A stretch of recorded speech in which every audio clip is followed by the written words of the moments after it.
নমস্কার, দেখছেন talk to Bangla. আমি অভিষেক রয়েছে আপনাদের সাথে। এই মুহূর্তে যে খবর নিয়ে উপস্থিত হয়েছি, সংসদে যখন সিক্রেট মিটিং এর কথা রাহুল গান্ধী বলে বসলেন, ঠিক সেই সময় কি ব্যবহার তার সঙ্গে করা হলো এবং উল্টো দিক থেকে শাসক পক্ষের এমপি কিরেন রিজিজু তিনি কি অদ্ভুত ধরনের কথা বললেন, আপনারা অবশ্যই শুনুন। এই মুহূর্তে সামগ্রিক ঘটনাটা ঘটেছিল যে সংসদে কোনো মতেই গতকাল বলতে দেওয়া হচ্ছিল না রাহুল গান্ধীকে প্রথম থেকে এই বাজেট অধিবেশন শুরু থেকে বলতে দেওয়া হচ্ছে না। এবং গতকাল সংসদের প্রথম দিন ছিল, অর্থাৎ প্রথম দিন বলতে সপ্তাহের প্রথম দিন ছিল বাজেট অধিবেশন, সেটার ওপর বক্তব্য, বাজেটের ওপর, কেন্দ্রীয় বাজেটের উপর চর্চা হবে।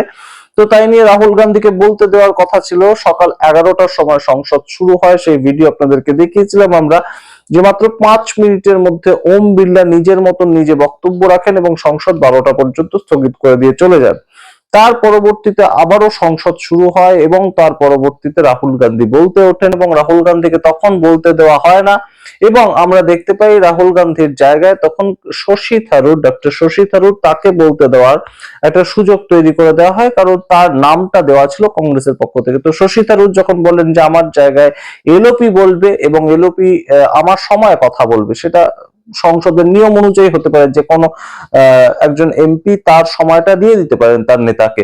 এই ক্ষেত্রে কাকেও বলতে দেওয়া হয় না, হাউস অ্যাডজন করে দেওয়া হয় দুপুর 2টো পর্যন্ত। এবার দুপুর 2টোর সময় যখন সংসদ খুললো, তখন আবারও রাহুল গান্ধী উঠে দাঁড়ান এবং উঠে দাঁড়িয়ে বলেন যে একটু আগে স্পিকার ওম বিড়লা তার ঘরে গিয়েছিলেন কেসি বেণুগোপাল কংগ্রেসের পক্ষ থেকে, এবং সেখানে তিনি সেই ঘরের মিটিং এ তিনি কমিট করেছেন আমাদেরকে যে তিনি আমাকে বাজেটের উপর বক্তব্য রাখার আগে কিছুটা সময় দেবেন আমার বক্তব্য রাখার জন্য, এবং তারপর আমি বাজেটের উপর বক্তব্য রাখবো।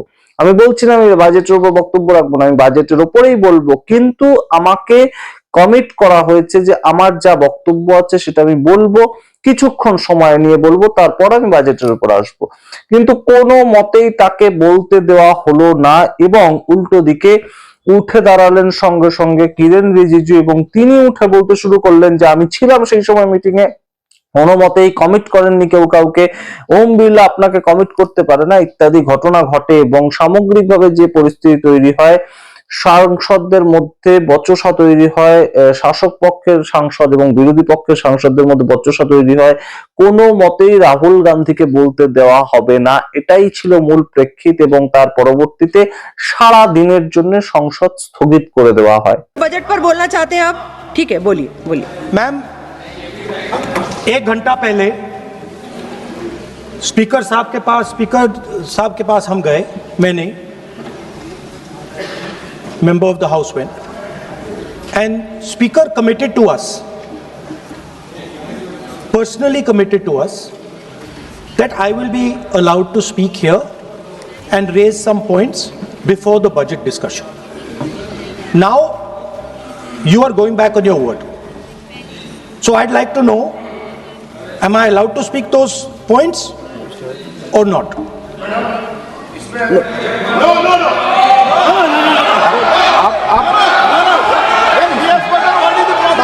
प्लीज ना बोलो, नहीं वो सुनना नहीं चाहते, छोड़ दीजिए, तो वो अपने आप कमिटमेंट ले लेंगे।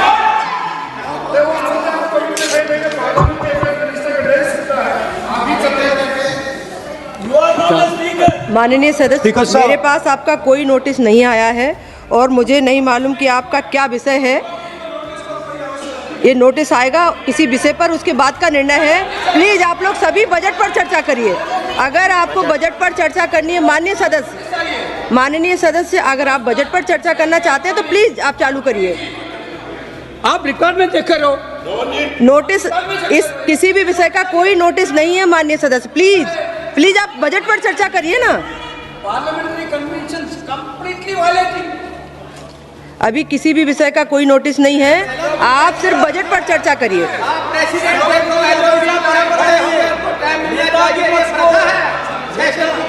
विपक्ष को इंटरवेंशन का अवसर हमेशा मिलता है, सदन की परंपरा रही है। हम लोग भी 20 साल से सदन में, मैं स्वयं देखता हूँ, हमेशा नेता विपक्ष को। माननीय सदस्य, लेकिन कोई भी विषय बिना नोटिस के नहीं रख सकते यहाँ आप। ये नोटिस के बाद का विषय है। प्लीज माननीय सदस्य doctor Shashi Tharoor ji, Madam, Madam, it is a tradition of Parliament that just as you were prepared to give the माननीय floor मंत्री जी कुछ to बोलना the चाहते हैं? माननीय मंत्री जी। उन्होंने कहा, स्पीकर साहब ने कमिटमेंट किया है, राहुल गांधी जी ने कहा, स्पीकर के चैम्बर में वेणुगोपाल जी थे, मैं भी ज्वाइन किया और हम लोग बातचीत किए हैं।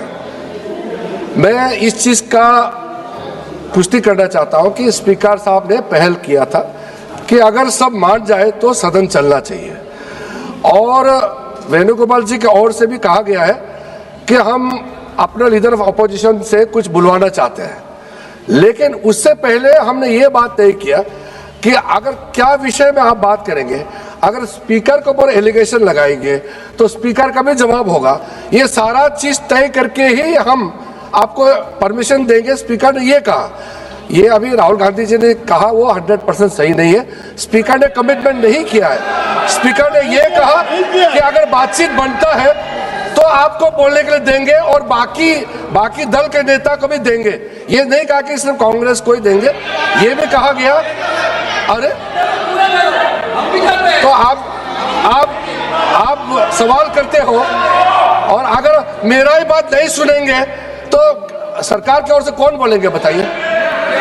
आप बोलना चाहते हैं, हम तो हमेशा आपसे बातचीत करने के लिए तैयार रहते हैं, हमारा कोई प्रॉब्लम नहीं है, लेकिन आप लोग कुछ ऐसा काम मत कीजिए जिससे सदन का गरिमा गिरे। ये हमारा अनुरोध है।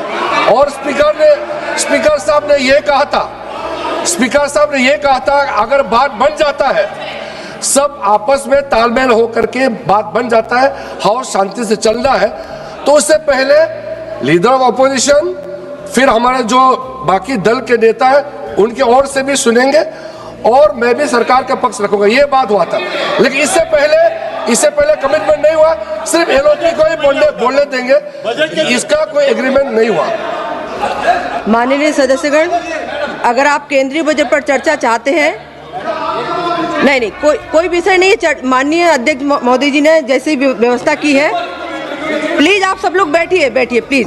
माननीय सदस्य बोलना चाहते हैं, ডক্টর শশী থারুর জি। আপনারা দেখলেন এই ঘটনা অদ্ভুত ভাবে ঘটছে। কয়েকদিন ধরে রাহুল গান্ধীকে বলতে দেওয়া হচ্ছে না। রাহুল গান্ধীকে বলতে না দেওয়া হলে যেটা হতে পারে সেই ঘটনাগুলো কি কি হতে পারে? সংসদ কোনো মতেই চলবে না, লোকসভা কোনো মতেই চলবে না। এইটা কি এই মুহূর্তে ভারতীয় জনতা পার্টি চাইছে? রাহুল গান্ধীকে কোনো মতেই বলতে দেওয়া হচ্ছে না। রাহুল গান্ধী বললে এখন এই মুহূর্তে কি কি বিষয় বলতে পারেন? প্রাথমিকভাবে তিনি কি বলতে পারেন? প্রাথমিকভাবে তিনি বলতে পারেন কর্নেল নারবানে তার লেখা বইটা দিয়ে তিনি যেভাবে শুরু করেছিলেন সেই বিষয়টা আবার উত্থাপন করতে পারেন। দ্বিতীয়, তিনি যে কথাটা বলতে পারেন ভারত এবং আমেরিকার মাঝখানে একটা ট্রেড ডিল হয়ে গিয়েছে, সেই ট্রেড ডিল সম্পর্কে বিভিন্ন ধরনের প্রশ্ন ঘুরে বেড়াচ্ছে সারা ভারত জুড়ে, সেটা নিয়ে তিনি বক্তব্য রাখতে পারেন। নরেন্দ্র মোদী সরকারের একদম রীতিমতন বেকায়দার যে জায়গাগুলো সেগুলো নিয়ে তিনি বক্তব্য রাখতে পারেন। তৃতীয় যে বক্তব্যটা তিনি রাখতে পারেন, অবশ্যই এই মুহূর্তে সবচেয়ে তাৎপর্যপূর্ণ বিষয় যে এপস্টিন ফাইলে নরেন্দ্র মোদীর নাম কিভাবে এলো, এপস্টিন ফাইলে কেন নরেন্দ্র মোদীর নাম আসলো এবং তাই নিয়ে ভারতীয় জনতা পার্টি বা কেন্দ্রীয় সরকার কেন কোনো কথা বলছে না। একজন কুখ্যাত রীতিমতন যে ব্যক্তি জেফ্রি এপস্টিন, তার সংক্রান্ত একটি ফাইল এফবিআই যখন বের করলো তাতে the prime minister of India, এটা লেখা থাকবে কেন? এই প্রশ্ন কিন্তু এই মুহূর্তে বিভিন্ন সাংসদরা তুলছেন। রাজ্যসভায় আপনাদেরকে দেখিয়েছি সঞ্জয় সিং থেকে বিভিন্ন সাংসদরা এই প্রশ্ন তুলেছেন এবং সেই প্রশ্ন তুলে রীতিমতন কিন্তু মোদী সরকার কটাক্ষ করছেন তারা। এবং রাহুল গান্ধী সংসদের বাইরে দাঁড়িয়ে সাংবাদিকদের দেয়া সাক্ষাৎকারে তিনি বলেছেন যে কথাটা, সেটা মারাত্মক একটা অভিযোগ। তিনি বলেছেন যে এই যে ট্রেড ডিলটা সাইন করলো নরেন্দ্র মোদী হঠাৎ করে খুব তাড়াতাড়ি, তার প্রেক্ষাপটটা হচ্ছে যে নরেন্দ্র মোদীর নাম চলে এসেছে এপস্টিন ফাইলে এবং এই এপস্টিন ফাইলে সবে মাত্র কিছুটা বেরিয়েছে, এরপরে আরো বেরোনো বাকি আছে। তাই জন্য কোনোভাবে সমস্ত শর্ত মেনে নিয়ে নরেন্দ্র মোদী এই মোদীর ট্রেড ডিলটাতে সাইন করে এসেছেন। এই বিষয়গুলো কিন্তু উঠে আসতে পারে রাহুল গান্ধীকে যদি বলতে দেওয়া হয়। তিনি খুব বেশি হলে 2 থেকে 2.5 মিনিট হয়তো বলবেন, তারপরে তিনি চলে আসবেন বাজেটে। কিন্তু বাজেটে আসার আগের যে কথাগুলো সেগুলো রাহুল গান্ধীকে বলতে দেওয়া হচ্ছে না, এবং তার জন্য ভারতীয় জনতা পার্টি যেটা করছে, সংসদ স্থগিত করে দিচ্ছে। এবং যে যখন ভারতীয় জনতা পার্টির দরকার পড়বে তখন তারা রাত 1টা-1:30 পর্যন্ত সংসদ টেনে নিয়ে যাবে, কিন্তু যখন তাদের দরকার পড়বে না, অর্থাৎ যখন তাদের বিরুদ্ধে কোনো কথা হতে পারে, তখন তারা বেলা 2টোর সময় সারা দিনের জন্য সংসদ বন্ধ করে দিচ্ছে।